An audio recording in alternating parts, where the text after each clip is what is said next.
second quarter Experian Consumer Default Index suggests that South African consumers are getting a better handle on their credit finance arrangements, with fewer people defaulting. But according to Jaco van Jaarsveld, head of commercial strategy and innovation at Experian, it's also had something to do with financial services providers' risk appetite levels.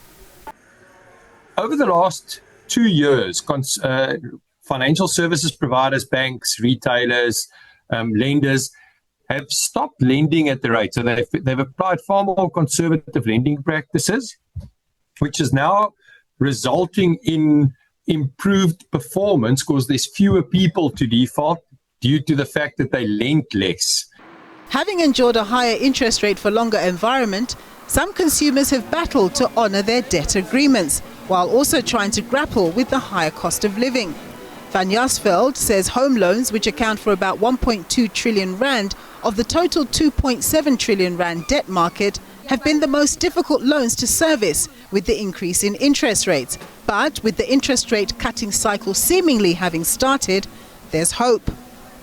Now, with the rate decreases starting, as I mentioned, the biggest benefit will be felt in the secured lending space, and that's where the majority of outstanding debt in South Africa lies. And as interest rates reduce, we expect the CDI also to markedly increase as we go into the next few quarters.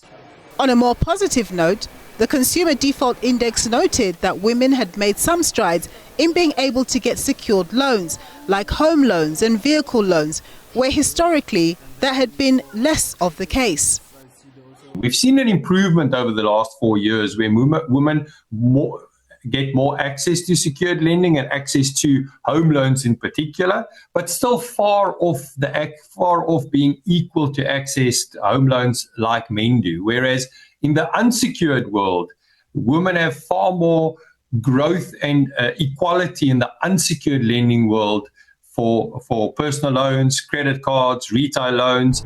Experian says typically the South African consumer springs into spending action in the third and fourth quarters, mainly due to the Black Friday month of November and the festive season, and warns that the Consumer Default Index may only deteriorate again in the first quarter of next year, as consumers face the hangover of the spending spree from before. Nompumelelo Siziba, SABC News, Johannesburg.